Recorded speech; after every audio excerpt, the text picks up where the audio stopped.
गौर भक्तमंडल वित्ताय गौर तमानंदे हरे हरे कृष्ण। উজ্জ্বল প্রভু, শুরু করুন। হরে কৃষ্ণ প্রভু প্রণাম। জয় শ্রীল প্রভুপাদ। আমরা আজকে নিত্যানন্দ প্রভুর কৃপায় আমরা প্রতিদিন গ্রন্থ অধ্যয়নের সুযোগ পাচ্ছি আপনার নেতৃত্বে, আপনার আশীর্বাদে। তো আমরা যা আজকে পড়বো, প্রভুপাদের কাছে আমাদের একটাই প্রার্থনা, এটা যেন আমরা স্মৃতিতে ধারণ করে রাখতে পারি। এটাই আমার একমাত্র প্রার্থনা। কারণ আমরা যা পড়বো যদি আমাদের স্মৃতিতেই না থাকে, আমাদের পড়ে কোনো লাভ হবে না। সেজন্য প্রভুপাদের কাছে আমার একটাই প্রার্থনা, আমাদের স্মৃতিতে যেন আমরা এটা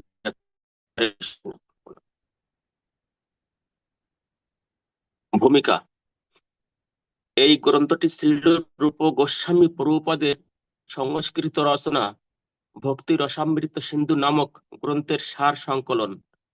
শ্রীল রূপ গোস্বামী হচ্ছেন শ্রী চৈতন্য মহাপ্রভুর অতি অন্তরঙ্গ পার্ষদ, ষড় গোস্বামীদের অন্যতম।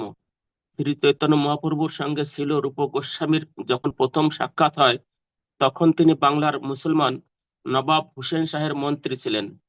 তিনি এবং তার ভ্রাতা সনাতন গোস্বামী তখন দবির খাস ও সাকর মল্লিক নামে পরিচিত ছিলেন। আজ থেকে 500 বছর আগে সেই সময় হিন্দু সমাজ অত্যন্ত গোঁড়া ছিল, এবং কোনো ব্রাহ্মণ যদি মুসলমান নবাবের চাকরি গ্রহণ করত, তাহলে তৎক্ষণাৎ তাকে সমাজচ্যুত করা হতো। দবির খাস ও সাকর মল্লিক তাই সমাজচ্যুত হয়েছিলেন। তারা অতি সম্ভ্রান্ত সারস্বত ব্রাহ্মণ কুলে জন্মগ্রহণ করেছিলেন, কিন্তু মুসলমান নবাব হোসেন শাহের দরবারে চাকরি গ্রহণ করার ফলে তারা সমাজচ্যুত হয়েছিলেন। অপার করুণাময় শ্রীকৃষ্ণ, করুণাময় শ্রী চৈতন্য মহাপ্রভু কিন্তু তাদের শিষ্যরূপে গ্রহণ করেন এবং সমস্ত ব্রাহ্মণ কুলের সর্বশ্রেষ্ঠ যে গোস্বামী পদ, তাতে অধিষ্ঠিত করেন। ঠিক এমনই ভাবে শ্রী চৈতন্য মহাপ্রভু হরিদাস ঠাকুরকে তার হরে কৃষ্ণ মহামন্ত্রের নাম আচার্যের পদে অধিষ্ঠিত করেছিলেন, যদিও তিনি তপন করে জন্মগ্রহণ করেছিলেন। যে তত্ত্ব শ্রীকৃষ্ণ চৈতন্য মহাপ্রভু শিক্ষা দিতে এসেছিলেন তা সার্বজনীন।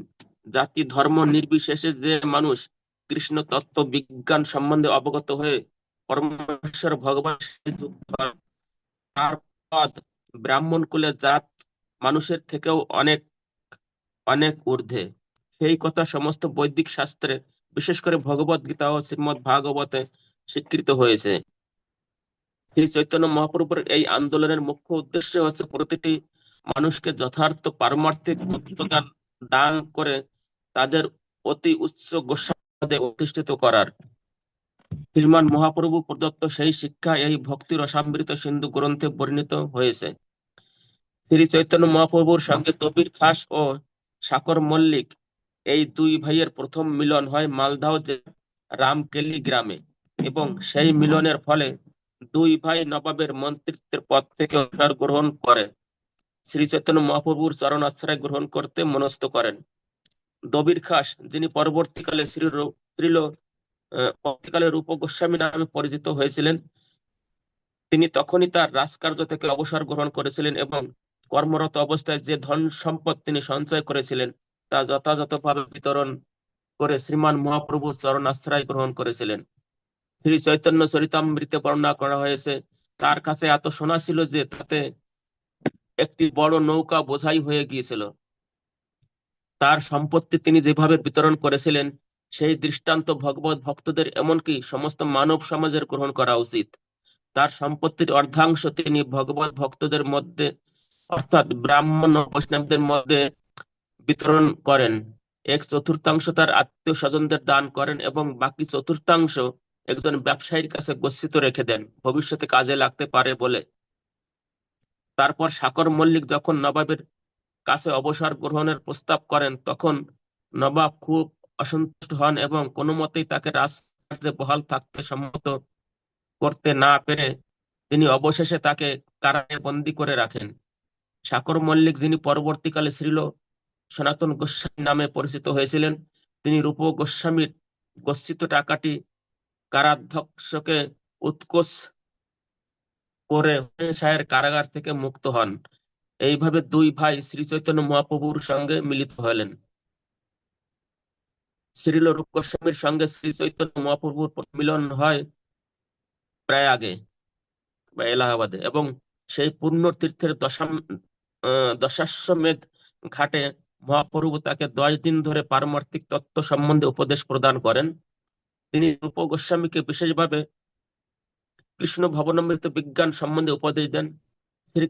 শ্রী চৈতন্য মহাপ্রভু শ্রীল রূপ গোস্বামী প্রভুপাদকে যে শিক্ষা দিয়েছিলেন তা আমাদের the teaching of Lord Chaitanya নামক ইংরেজি গ্রন্থে বর্ণিত হয়েছে। পরবর্তীকালে শ্রীল রূপ গোস্বামী প্রভুপাদ সেই ভিন্ন বৈদিক শাস্ত্রের প্রামাণিক বিবরণ এবং শাস্ত্র জ্ঞানের মাধ্যমে বিস্তারিতভাবে বর্ণনা করেন।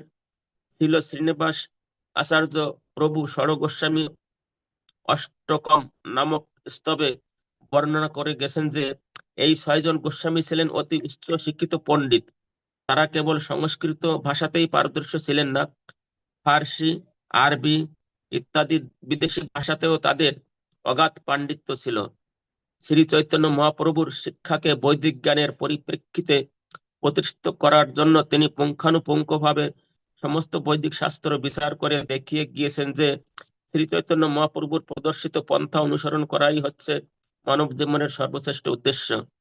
এই আন্তর্জাতিক কৃষ্ণ ভবনামৃত সংঘ ও শ্রীল রূপ গোস্বামী প্রভুপাদ প্রদত্ত সমস্ত বৈদিক প্রমাণের ভিত্তিতে প্রতিষ্ঠিত। তাই আমরা রূপানুগ বৈষ্ণব নামে পরিচিত, অর্থাৎ আমরা শ্রীল রূপ গোস্বামী প্রভুপাদের পদাঙ্ক অনুসরণকারী। আমাদের পথ প্রদর্শন করবার জন্যই শ্রীল রূপ গোস্বামী প্রভুপাদ এই ভক্তি রসামৃত সিন্ধু গ্রন্থটি প্রণয়ন করেছেন, যার ভাষ্য সহ ইংরেজি অনুবাদ হচ্ছে দ্য নেকচার অফ ডেভোশন। বর্তমান গ্রন্থটি দি নেকচার অফ ডেভোশনের বাংলা অনুবাদ। যে সমস্ত মানুষ কৃষ্ণ ভবনামৃত আন্দোলনের সঙ্গে যুক্ত তারা এই মহান শাস্ত্র গ্রন্থটির সাহায্য গ্রহণ করার মাধ্যমে কৃষ্ণ ভবনামৃতে দৃঢ় প্রতিষ্ঠিত হতে পারেন। ভক্তি কথাটির অর্থ হচ্ছে ভগবানের সেবা। সব রকমের সেবাতেই এমন আকর্ষণীয় মাধুর্য থাকে যা মানুষকে সেই সেবায় অনুপ্রাণিত করে। এই জগতে আমরা সকলেই প্রতিনিয়ত কোনো না কোনো ভাবে কারো না কারো সেবা করে চলছি। সেবা না করে আমরা থাকতে পারি না। স্ত্রী এবং সন্তানদের প্রতি স্নেহের বশবর্তী হয়ে গৃহী ব্যক্তিরা মাথার ঘাম পায়ে ফেলে দিনরাত পরিশ্রম করে, তেমনি আবার লোক লোক লোক হৈতৈষী ব্যক্তিরা সমস্ত জনগণের জন্য একটি বৃহৎ পরিবারের জন্য একইভাবে পরিশ্রম করে। জাতীয়বাদীরা তাদের দেশ এবং দেশের মানুষদের মঙ্গল সাধন করার জন্য জীবন পর্যন্ত উৎসর্গ করে। যে আবেগ এই সমস্ত গৃহী লোকহৈতিসী ও জাতীয়বাদীদের অনুপ্রাণিত করে তাকে বলা হয় রস, অর্থাৎ একটি সম্পর্ক যার স্বাদ অত্যন্ত মধুর, অর্থাৎ এক প্রীতির সম্পর্ক যার স্বাদ হয় মধুর।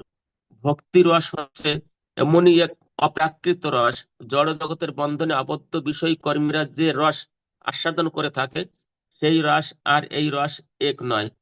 দিনরাত অক্লান্ত পরিশ্রম করে বিষয়াসক্ত মানুষেরা যে রস আস্বাদন করে তা তাদের ইন্দ্রিয় তৃপ্তি ছাড়া কিছুই নয়। সেই রসের স্বাদ দীর্ঘস্থায়ী হয় না। তাই বিষয়াসক্ত মানুষেরা সর্বদাই তাদের উপভোগের অবস্থার পরিবর্তন করে ইন্দ্রিয় তৃপ্তি করার চেষ্টা করে। ব্যবসায়ী সারা সপ্তাহ ধরে কাজ করে শান্তি পায় না, তাই সপ্তাহ শেষে কোথাও বেড়াতে গিয়ে সে তার ব্যবসা বাণিজ্যের কথা ক্ষণিকের জন্য ভুলে থাকতে চেষ্টা করে। এইভাবে 2 দিন ব্যবসা বাণিজ্যের কথা ভুলে থেকে সে আবার তার ব্যবসা বাণিজ্যের কাজ শুরু করে। জাগতিক কর্ম মানেই হচ্ছে কিছুকালের জন্য কোনো কর্মে রত হওয়া এবং তারপর থেকে তারপর তা থেকে বিরত হওয়া। একে বলা হয় ভোগ ত্যাগ, অর্থাৎ কোনো বিশেষ উপায়ে কিছুকালের জন্য জড় ইন্দ্রিয় ভোগ করার চেষ্টা করা এবং তারপর তা পরিত্যাগ করা। জীব কখনোই অবিচলিত ভাবে জড় ইন্দ্রিয় অথবা ত্যাগে লিপ্ত হতে পারে না। পরিবর্তন প্রতিনিয়তই হতে চলেছে এবং আমরা এর কোনো অবস্থাতেই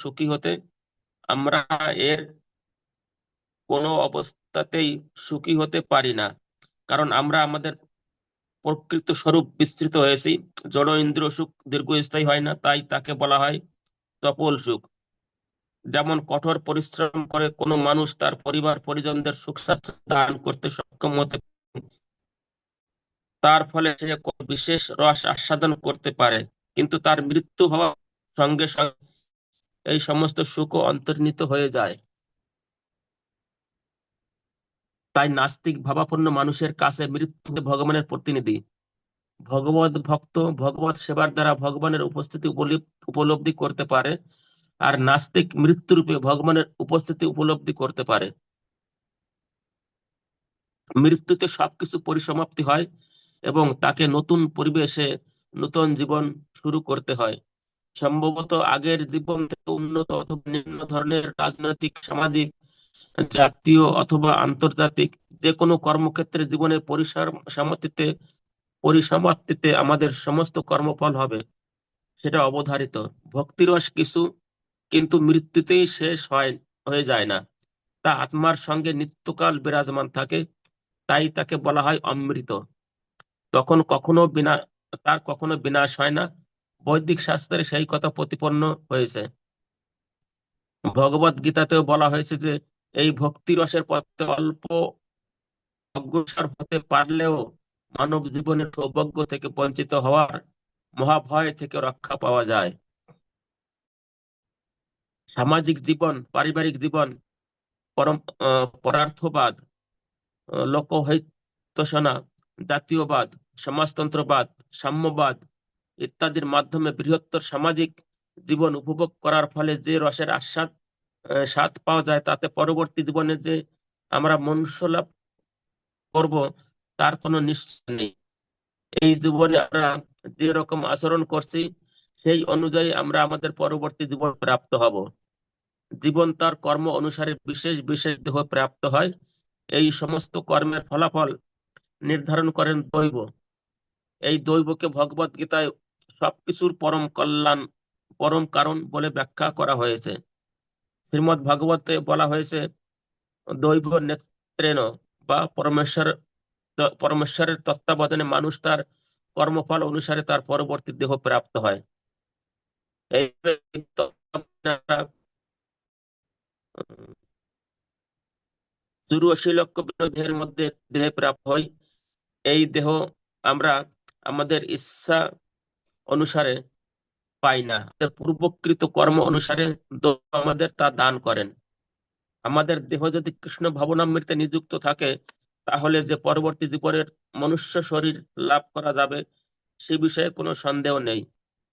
কৃষ্ণ ভাবনাময় ভগবত ভক্ত যদি এই জন্মে ভক্তি যোগে পূর্ণ সিদ্ধি লাভ করতে নাও পারেন, তাহলে পরবর্তী জন্মে তিনি মনুষ্য কুলে জন্মগ্রহণ করবেন এবং পূর্ণ কৃষ্ণ ভাবনামৃত লাভ করার সুযোগ পাবেন।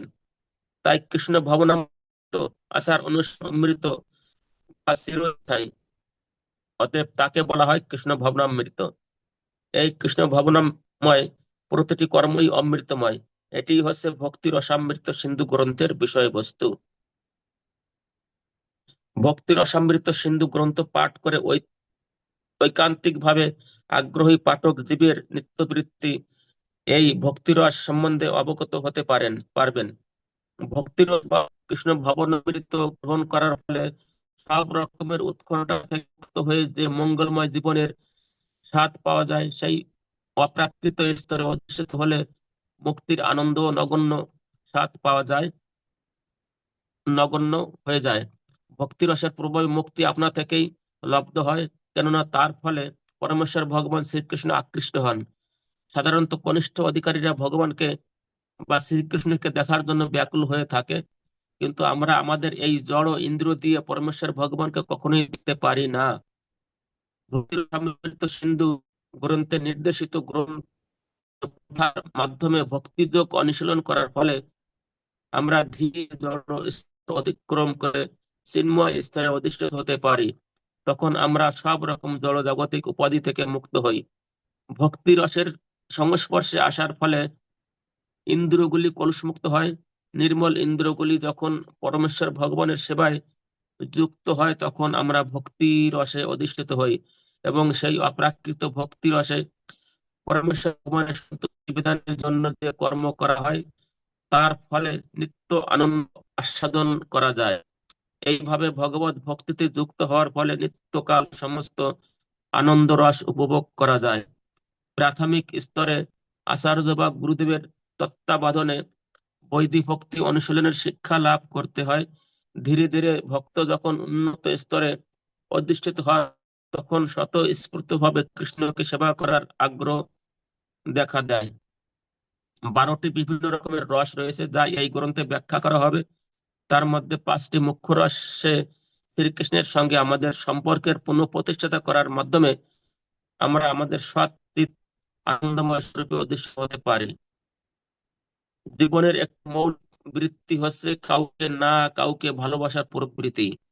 কাউকে ভালো না বেশি থাকতে পারে না, এই প্রবৃত্তিটি প্রত্যেকের মধ্যে রয়েছে।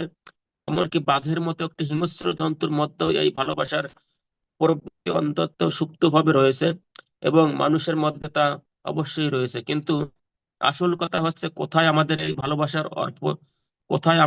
ভালোবাসা অর্পণ করলে সকলেই সুখী হতে পারে। এখন মানব সমাজ সকলকে শিক্ষা দিচ্ছে তাদের দেশকে ভালোবাসতে, অথবা আত্মীয় স্বজনদের ভালোবাসতে, অথবা নিজেকে ভালোবাসতে। কিন্তু কাকে ভালোবাসলে যে সকলেই সুখী হন তা তারা জানে না।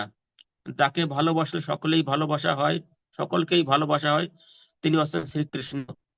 এবং ভক্তির অসামৃত সিন্ধু আমাদের শিক্ষা দিচ্ছে কিভাবে শ্রীকৃষ্ণের প্রতি আমাদের স্বাভাবিক প্রেম বিকশিত করা যায় এবং কিভাবে আমরা নিত্য আনন্দময় জীবন উপভোগ করতে পারি।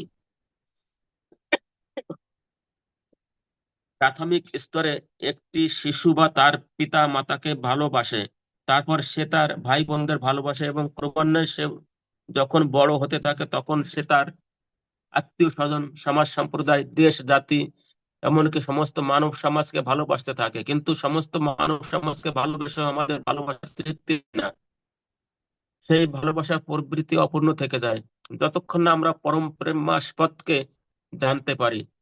সেই পরম প্রেমাস্পদ শ্রীকৃষ্ণে যখন আমাদের ভালোবাসা অর্পিত হয় তখনই আমরা পূর্ণ আনন্দ উপভোগ করতে পারি। ভক্তির অসামৃত সিন্ধু আমাদের শিক্ষা দিচ্ছে কিভাবে 5টি অপ্রাকৃত রসের মাধ্যমে শ্রীকৃষ্ণকে ভালোবাসা যায়। আলোক অথবা বায়ুর তরঙ্গ যেভাবে বর্ধিত হয় আমাদের ভালোবাসার প্রবৃত্তিও সেইভাবে বর্ধিত হয়, কিন্তু আমরা জানি না কোথায় তার শেষ হয়। ভক্তির অসামৃত সিন্ধু হচ্ছে ভালোবাসার বিজ্ঞান, যার দ্বারা কৃষ্ণকে ভালোবাসার মাধ্যমে অতি সহজেই সকলকে ভালোবাসা যায়। মানব সমাজে আজ আমরা শান্তি ও সৌহার্দ্য প্রতিষ্ঠা করতে অক্ষম হয়েছি। রাষ্ট্রসংঘের মতো বড় একটি প্রতিষ্ঠানও সেই কার্যে সফল হতে পারেনি, কারণ প্রকৃত পন্থাটি যে কি তা তারা জানে না। এই পন্থাটি অত্যন্ত সরল, তবে সুস্থ মস্তিষ্কে তা বুঝতে হবে। রসামৃত সিন্ধু প্রতিটি মানুষকে শিক্ষা দিচ্ছে কিভাবে অতি স্বাভাবিকভাবে এবং সহজভাবে পরমেশ্বর ভগবান শ্রীকৃষ্ণকে ভালোবাসতে পারা যায়। আমরা যদি জানতে পারি কিভাবে শ্রীকৃষ্ণকে ভালোবাসতে হয় তখন প্রতিটি জীবকে ভালোবাসা অত্যন্ত সহজ ও স্বতঃস্ফূর্ত হয়ে ওঠে। এটি ঠিক একটি গাছের গোড়ায় জল দেওয়ার মতো বা উদরকে খাদ্য দেওয়ার মতো। সকলেই জানে যে গাছের গোড়ায় জল দিতে হয় এবং উদরকে খাদ্য দিতে হয়। সকলেই জানে যে যখন আমরা কিছু খাই, অর্থাৎ যখন আমরা উদরকে খাদ্য দেই, তখন সমস্ত শরীরই তৃপ্ত হয়, সমস্ত শরীরেই শক্তির সঞ্চার হয়। তেমনি আমরা যখন গাছের গোড়ায় জল দেই তখন গাছের প্রতিটি অঙ্গ প্রত্যঙ্গই পুষ্টি সাধন হয়। তা সে যত বড় গাছই হোক না কেন, গাছের বিভিন্ন অংশকে জল দেওয়া যায় না, অথবা শরীরে বিভিন্ন অঙ্গকে স্বতন্ত্রভাবে খাওয়ানো যায় না। ভক্তির অসামৃত সিন্ধু গ্রন্থে শিক্ষা দেওয়া হয়েছে কিভাবে একটি বোতাম টিপে সর্বত্র সবকিছুকে আলোকিত করা যায়। যে তা জানে না তার জীবন ব্যর্থ। আধুনিক মানব সমাজ প্রভূত জড়জাগতিক উন্নতি সাধন করছে, জীবনযাত্রার মান অনেক উন্নত হয়েছে, কিন্তু তা সত্ত্বেও মানুষ সুখ শান্তি পাচ্ছে না, কারণ তারা জানে না জীবনের আসল উদ্দেশ্য কি। কেবলমাত্র জড়জাগতিক সুখ স্বাচ্ছন্দ্যের মাধ্যমে আমরা শান্তি পেতে পারি না। তার একটি জ্বলন্ত দৃষ্টান্ত হচ্ছে আমেরিকা, পৃথিবীর সবচাইতে সম্পদশালী দেশ। সব রকমের জড়জাগতিক সুখ স্বাচ্ছন্দ্যের সুবিধা সেখানে রয়েছে, কিন্তু তবুও সেখানকার মানুষের সম্পূর্ণ উদ্ভ্রান্ত এবং তাদের জীবন সম্পূর্ণ নৈরাশ্যময়। আমি এই ধরনের উদ্ভ্রান্ত মানুষদের কাছে আবেদন করছি, আপনারা এই ভক্তির অসমৃত সিন্ধু গ্রন্থে যে ভগবত বিজ্ঞান নির্দেশিত হয়েছে তা অনুশীলন করুন। তাহলে স্থির নিশ্চিতভাবে আমি বলতে পারি যে ভব মহাদাবাগ্নির দহনে আপনাদের হৃদয় নিরন্তর দগ্ধ হচ্ছে, তা অচিরেই নির্বাপিত হবে। আমাদের অশান্তির মূল কারণ হচ্ছে যে জড় জাগতিক দিক দিয়ে প্রভূত উন্নতি সত্ত্বেও আমাদের অন্তরে যে ভালোবাসার প্রবৃত্তি রয়েছে তা যথাযথভাবে চরিতার্থ হচ্ছে না। ভক্তির অসমৃদ্ধ সিন্ধু আমাদের নির্দেশ দিচ্ছে কিভাবে ভগবানের সেবায় যুক্ত হয়ে আমরা এই জড় জগতে আমাদের সমস্ত কার্যকলাপ করে যেতে পারি এবং তার ফলে আমাদের এই জীবনের এবং পরবর্তী জীবনের সমস্ত কামনা বাসনা চরিতার্থ করতে পারি। জড়জাগতিক জীবনধারার নিন্দা করা ভক্তির অসামর্থ্য সিন্ধু গ্রন্থের উদ্দেশ্য নয়।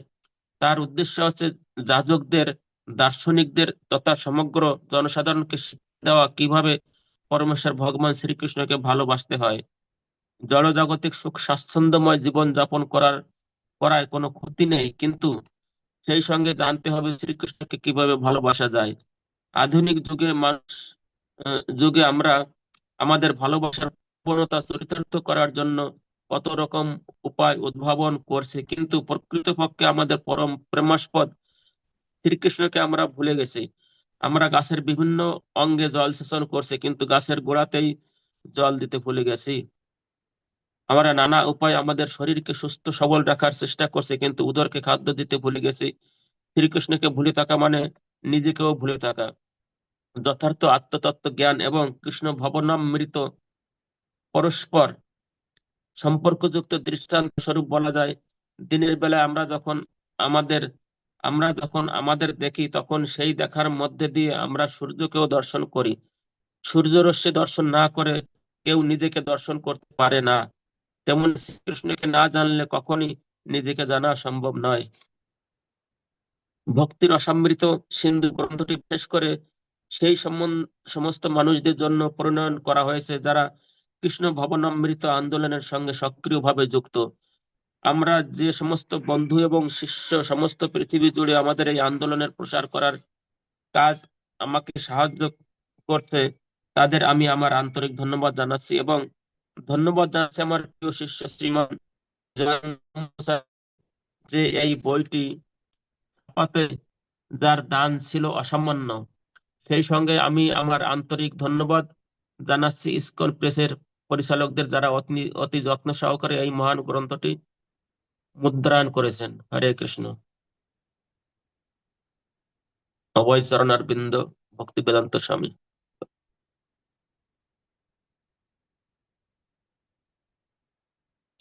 তারপরে পড়ো পড়ো। বাদিকেরটা পড়লেন না তো? 13 তেরোই এপ্রিল 1970 সালে ISKCON headquarters, 3764 Wat Watseka avenue, Los Angeles, California. Hari Hari বল। অনেক ধন্যবাদ আদর উজ্জ্বল প্রভুকে এত সুন্দর উদ্বোধন করার জন্য। বিশেষ করে আপনাদের কেমন লাগলো জানি না, আমার তো খুব ভালো লেগেছে। বিশেষ করে উম, যে জিনিসগুলো আমরা পড়ছি, যদি আমরা অনেকবার পড়েছি এই ভক্তি রসামৃত সিন্ধু, অনেকে ভক্তি শাস্ত্রীতে কমপ্লিট করেছে, তারপরে এমনি সাধারণভাবে পড়েছে, কিন্তু এখন আবার যখন পড়ছি মনে হচ্ছে যেন একটা রিভিশন হচ্ছে। তা আপনাদের কার কিরকম লাগলো পড়ে, আমরা একটা ফিডব্যাক শুনতে চাই। যারা বলতে চান হ্যান্ড রাইজ করবেন। এই যে আমাদের আজকে ভূমিকাটা পড়লেন আমাদের উজ্জ্বলবর্ণ প্রভু, এই ভূমিকা পড়ে আপনার কোন কোন পার্টটা আপনার ভালো লেগেছে, এবং যে আপনার মনে হলো নতুন কিছু মনে আজকে আবার পেলাম, এরকম কোনো ভাব যদি আপনি বুঝতে পারেন কিছু বলতে পারেন। আমরা একটু শুনবো বক্তাদের কাছ থেকে।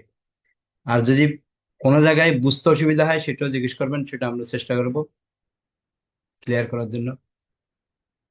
ওকে, উজ্জ্বল বর্ণ প্রভু, বলুন। হরে কৃষ্ণ প্রভু প্রণাম। ভক্তির অসম্মিত সিন্ধু আগেও পড়েছি আমরা, নিজে নিজে পড়েছি, কিন্তু আপনার সামনে বসে পড়ে একটা নতুন উম, মানে জিনিস অনুধাবন করলাম, যে এটা পড়ে আমরা কিছুটা আরো ভালোভাবে সেটা হৃদয়ঙ্গম করতে পারি আপনার সামনে বসে পড়ে। একা একা বসে পড়লে যেরকম পড়ে যাচ্ছি সেরকম উম, মনে হয় না, কিন্তু আপনার সামনে বসে একটা অন্যরকম লাগছে আর কি, বুঝতে পারছি। সুনির্মলা মাতাজি। হরে কৃষ্ণ প্রভু, প্রণাম। প্রভু, আগেও তো পড়েছি, মাঝখানে অনেকদিন গ্যাপ গেছে, আপনি আগে ক্লাস করাতেন। তো এখন মাঝখানে 2-3 বছর গ্যাপ হয়ে গেছে, তো আজকে পড়েছি, বেশ ভালোই লাগলো। বিশেষ করে ভক্তি রসামৃত সিন্ধুর একটু বাদে বাদে কতগুলো পয়েন্ট দেখছিলাম, যে তখন খেয়াল করিনি যে যে আমাদের শিক্ষা দিচ্ছেন, এই কথাটা উপরে একবার পেলাম, মাঝখানে নিচে একবার পেলাম, মানে 3-4 বার এই পয়েন্টটা পেয়েছি, যে শিক্ষা দিচ্ছে যে শ্রীকৃষ্ণের প্রতি আমাদের স্বাভাবিক প্রেম। আবার নিচে আবার আরেকটা দেখাচ্ছে যে ভক্তি রসামৃত সিন্ধু প্রতিটি মানুষকে শিক্ষা দিচ্ছে কিভাবে স্বাভাবিক এবং সহজভাবে পরমেশ্বর ভগবান শ্রীকৃষ্ণকে ভালোবাসতে হয়। আবার সেই কথাটা আবার ভক্তি রসামৃত সিন্ধু শিক্ষা দেওয়া হচ্ছে কিভাবে একটি বোতাম টিপে সর্বত্র সবকিছু আলোকিত করা যায়। মানে বারবার যে পয়েন্টগুলো আসছে না, এটা আমার খুব ভালো লাগছে, যে ভক্তি রসামৃত সিন্ধু আমাদের কি কি শিক্ষা দিচ্ছে। ওই বিষয়টা মানে এগুলো পড়ে গেছিলাম আগে, কিন্তু আমি ভুলে গেছি, অনেকদিন চর্চা নেই তো। ভাল লাগছে। হরে কৃষ্ণ প্রভু। হরি বল, অনেক ধন্যবাদ। রত্না মাতাজি, ভিডিও অন করলে ভালো বলার সময়, বলেন। প্রভুজি, একটা কথা, আপনি গত ক্লাসে আলোচনা করেছিলেন যে ভগবান মাস্টার প্ল্যান করে রাখেন। তো মাস্টার প্ল্যানটা আজকে আমার জন্য বিশেষভাবে প্রযোজ্য হলো। আমি আমার নিজের অজান্তেই এই বইটি আমি মায়াপুরে গিয়ে কিনেছিলাম। কেন কিনেছিলাম সেদিন আমি বুঝতে পারিনি। আপনি আজকে সকালে আপনার যে এই মেসেজটা পেয়ে আমি তাই এই ক্লাসে জয়েন করে আমি ভীষণভাবে ভগবানকে, মানে থ্যাংক টু গড, ভগবান শ্রীকৃষ্ণ। আর সেই সঙ্গে ধন্যবাদ জানাচ্ছি আপনি যে এইভাবে এই ক্লাসে সুযোগ করে দেবেন, এই ভক্তির অসমৃত সিন্ধু যে আমি পড়তে পারবো প্রভু।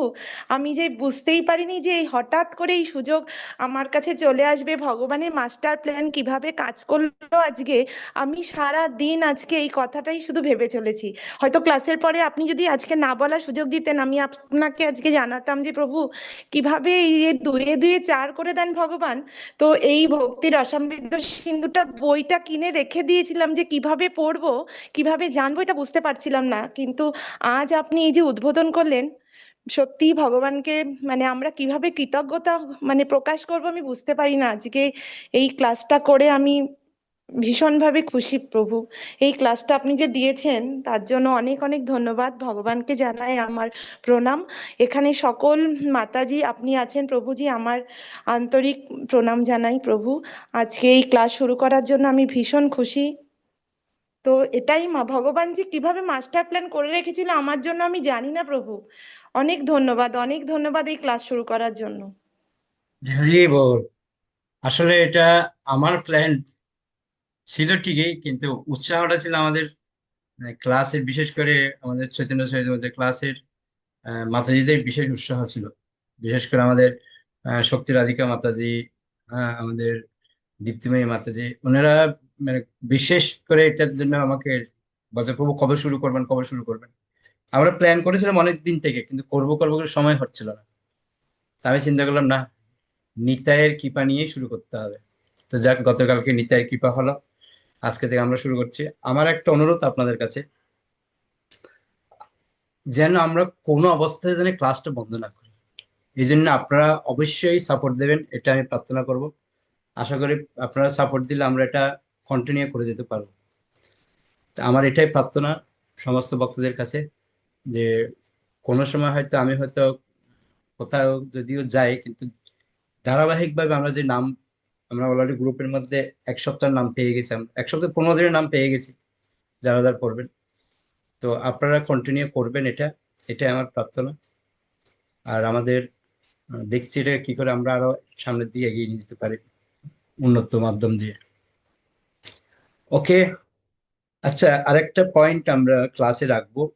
এই যে আমরা পড়লাম, পড়ে এখান থেকে কোন কোন পয়েন্টগুলো ভালো লেগেছে, যেমন আমাদের সুনির্মলা মাতাজি বললো কিছু পয়েন্ট। আপনাদের কাছ থেকে আপনারাও বলতে পারেন, ও এই পয়েন্টটা আমার খুব ভালো লেগেছে। যেমন আমি এই ভূমিকা থেকে আমি অনেক উদাহরণ আমি ক্লাসে দিই। বিশেষ করে এখানে একটা পয়েন্ট আছে যে আন্তর্জাতিক কৃষ্ণ ভাবনাদের সংঘ ছিল রূপগোস্বামী প্রভুপাদ প্রদত্ত সমস্ত বৈদিক প্রমাণের ভিত্তিতে প্রতিষ্ঠিত। তাই আমরা রূপানুগ বৈষ্ণব নামে পরিচিত। অর্থাৎ আমরা ছিল রূপগোস্বামী প্রভুপাদের পদাঙ্ক অনুসরণকারী। আমাদের পথ প্রদর্শন করবার জন্য ছিল রূপগোস্বামী প্রভুপাদ এই ভক্তি রসামৃত সিন্ধু গ্রন্থটি প্রণয়ন করেছেন।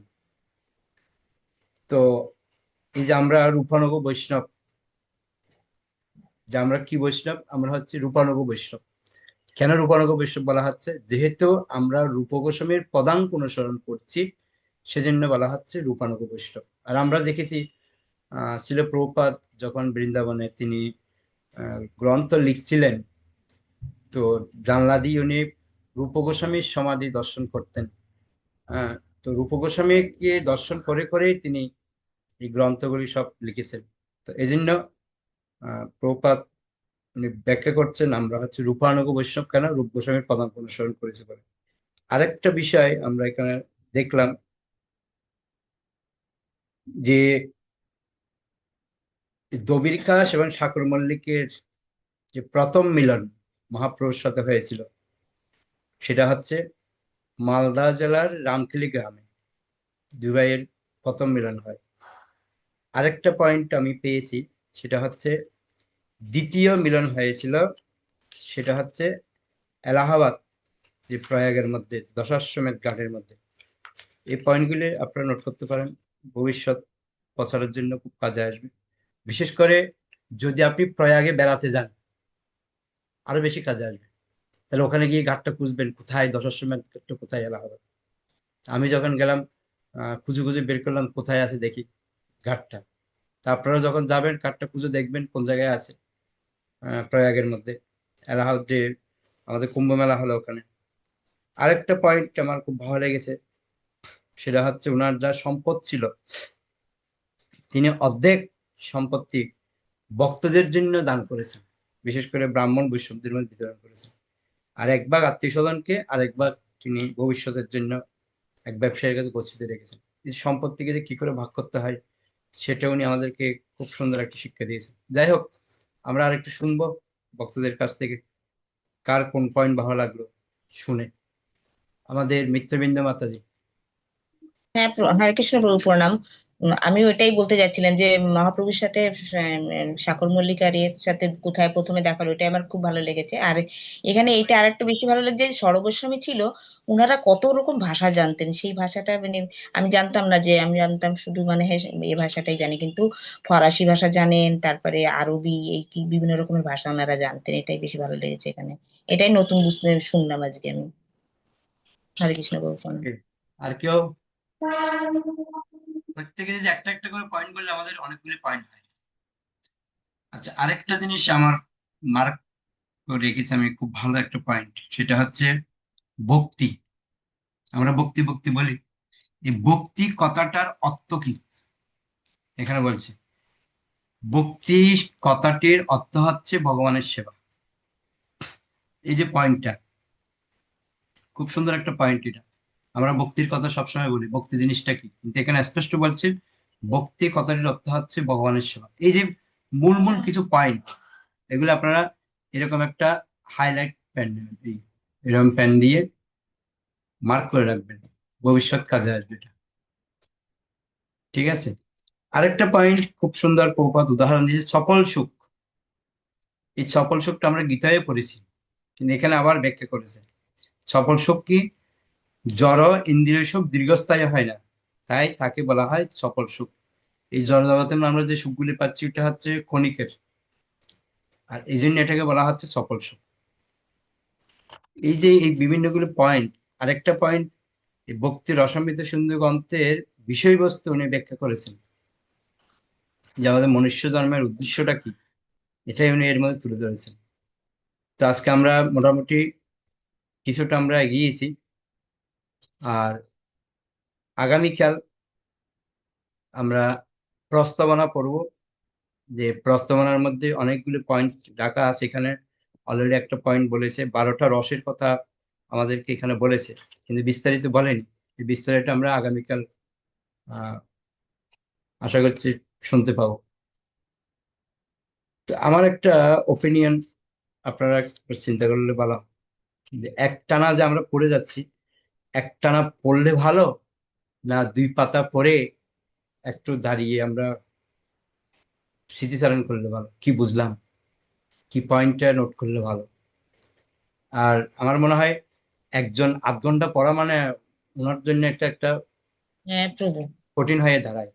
হ্যাঁ প্রভু, আমার ওইটাই আমার মনে আমিও হচ্ছে আমিও সেটাই বলতে চাচ্ছিলাম যে যদি দশ প্রভু মিনিট 10 মিনিট করে ভাগ করে দিই, 10 মিনিট একজন, আবার 10 মিনিট একজন, এই 3জন যদি পড়ে মনে হয় ভালো।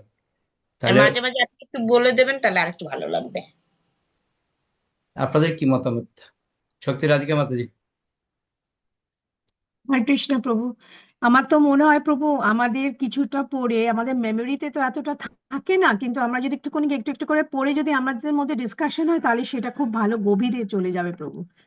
একটানা পড়ার থেকে আমার মনে হয় যে ব্রেক ব্রেক করে পড়ে পয়েন্টস গুলো নোট ডাউন করে আমাদেরকে একটুখানি গেলে ভালো, এটা আমার ওপিনিয়ন। হরে কৃষ্ণ প্রণাম। আমার আমার এটাই বলছিলাম, একটানা পড়লে তখন অনেকগুলি পয়েন্টগুলি পাচ্ছি, কিন্তু এটা হারিয়ে যাচ্ছে। এটা যে পয়েন্ট পয়েন্ট করে যে আমরা এই 2 পৃষ্ঠা পড়লো, এটা পড়ে এর উপরে আমরা একটু 1-2 মিনিট কিছু সবার ওপিনিয়ন নিতে পারি, খুব ভালো। শনিবার মাতাজি। হ্যাঁ প্রভু, হরে কৃষ্ণ প্রভু, একটু আলোচনা করলে ভালো হয়, কারণ আগে অনেকদিন আগে তো আলোচনা হয়েছিল, তারপর তো স্টপ হয়ে গেছে। এটা একটু আলোচনা করলে ভালো হয়, মানে একটানা পড়ে গেলে একটা মানে ঠিক না, একটু আলোচনা করলে ভালো মনে হয় আমার। ঠিক আছে, আগামী কাল থেকে আমরা 3জন করে নেব, একজন 10 মিনিট করে পড়বে, 30 মিনিট মানে পড়বে, তার মধ্যে আমরা 10 মিনিট রাখবো হলো আহ, এই 5 মিনিট 5 মিনিট করে ভাগ করে দেবো, 3 5 15 মিনিট ডিসকাশনের জন্য আমরা রাখবো। আর আহ, যারা নাম থাকছে 3জনের, তারা একটু ঘরে একটু রিডিংটা ভালো মতো করে নেবেন, তাহলে আপনার পড়তে সুবিধা হবে। ঠিক আছে, তা আমরা গ্রুপে আজকে মেসেজ দিয়ে দেবো, তো যে 3জন পড়তে চান আগামীকাল, যে আপনি প্রথম, মিডলে, লাস্টে দেখুন 3জন নেওয়া হবে, তো 3জনকে পড়তে দেবো আমরা আগামীকাল। ওকে, আর কারো কিছু প্রশ্ন, বুঝতে অসুবিধা? অনন্ত দেব প্রভু, যারা বলতে চান কিছু, ভিডিওটা অন করে বললে ভালো সুবিধা। হ্যাঁ বলুন প্রভু, অনেক সময় নামের সাথে মিলে না। হরে কৃষ্ণ প্রভুজি। হরি বল প্রভু। হ্যাঁ বলুন প্রভু। হ্যাঁ বলুন প্রভু, অনন্ত প্রভু বলুন। বইটা বলছিলাম প্রভুজি, প্রভু বইটা তো আমার কাছে নাই, বইটার নামটা বললে ভালো হতো। ভক্তি রসামৃত সিন্ধু। ওকে ওকে, থ্যাংক ইউ। হরে কৃষ্ণ। হরি বল প্রভু। প্রভু কোথা থেকে বলছেন?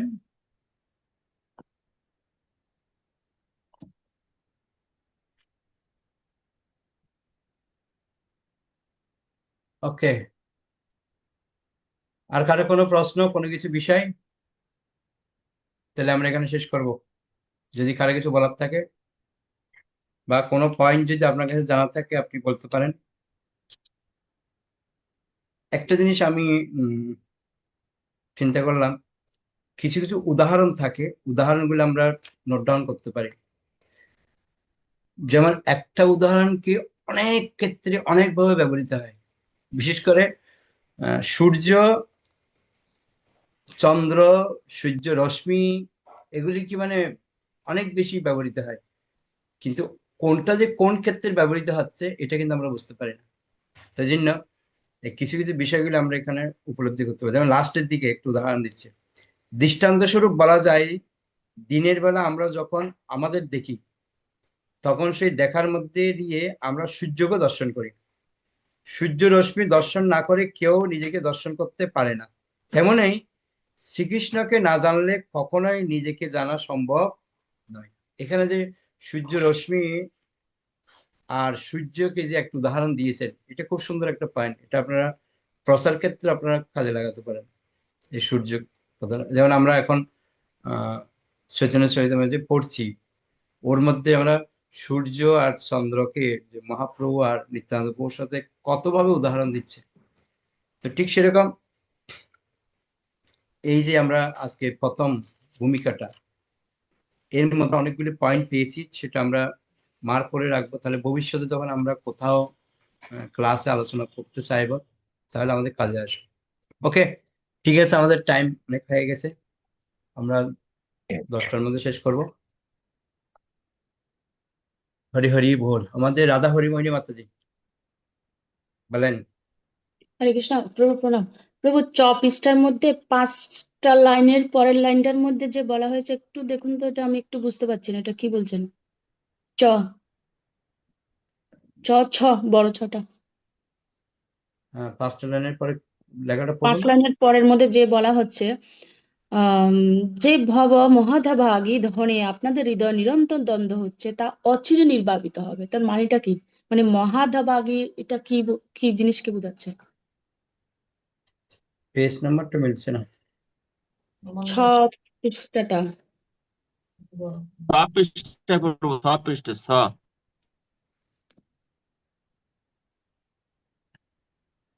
6 পৃষ্ঠায় 6ষ্ঠ লাইনে, যে ভব মহাদাবাগ্নির দহনে।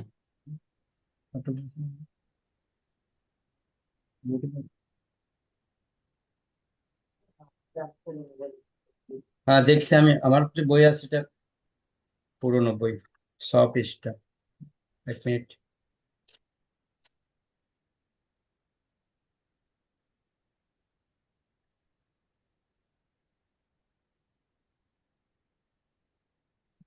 হুম, 100 পৃষ্ঠা, 5 পেজ পরে।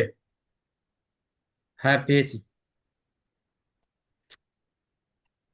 আমি এই ধরনের উদ্ভ্রান্ত মানুষদের কাছে আবেদন করছি, আপনারা এই ভক্তির অসমৃদ্ধ সুন্দর গ্রন্থে যে ভগবত ভক্তির বিজ্ঞান নির্দেশিত হয়েছে তা অনুশীলন করুন। তাহলে স্থির নিশ্চিতভাবে আমি বলতে পারি, যেসব মহাদাবাগ্নির দহনে আপনাদের হৃদয় নিরন্তর দগ্ধ হচ্ছে, তা অচিরেই নির্বাপিত হবে। এই লাইনটা তো। তো প্রভুপাদ এখানে বলছে, যে সমস্ত উদ্ভ্রান্ত মানুষ রয়েছে তাদের কাছে আবেদন করছে প্রভুপাদ। কি আবেদন করছে? বলছি, ভক্তির অসমৃদ্ধ সিন্ধু গ্রন্থের মধ্যে আমি যাগুলি লিখেছি আর যে বিজ্ঞানসম্মতভাবে আমি আলোচিত করেছি, এটা যদি আপনি অনুশীলন করেন, তাহলে আমি গ্যারান্টি দিচ্ছি যে আপনি যে এই ভব মহাধাবাগ্নি, যে আমরা প্রতিদিন যে শ্রীকৃষ্ণমে গাই, যে সংসারের মধ্যে যে আমাদের যে দাবাগ্নিগুলি হয়, এই মহাধাবাগ্নি, এই ভব সংসারের এই দাবাগ্নির যে আগুনে আমরা জ্বলছি, দহনে দহন মানে জ্বলে পুড়ে শেষ হয়ে যাচ্ছি, এখান থেকে আমরা মানে অচিরেই মুক্তি লাভ করতে পারবো।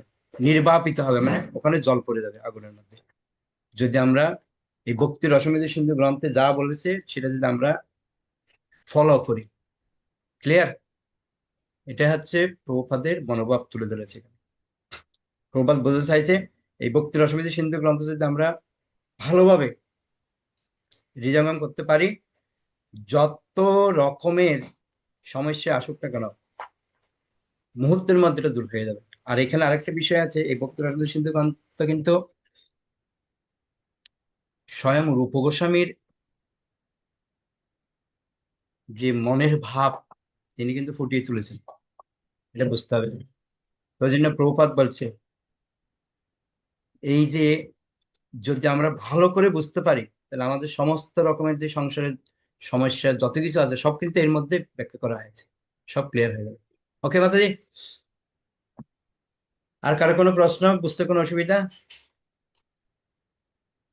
এই উদাহরণগুলি আপনারা পয়েন্ট করবেন। যেমন একটা উদাহরণ দিয়েছে এখানে, গাছের উদাহরণ, গাছের গোড়ায় জল দেয়া।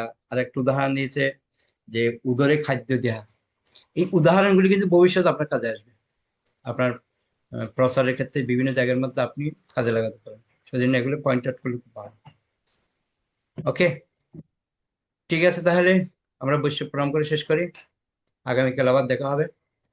পঞ্চা বঞ্চাকল্পতরুভ্যশ্চ কল্পতরুভ্যশ্চ কৃপা সিন্ধুভ্যেব চ পতিতানাং পাবনেভ্যো বৈষ্ণবেভ্যো নমঃ। আনন্দগৌর বৈশ্য বৃন্দা কি জয়। নিতাই গৌর প্রেমানন্দে হরি।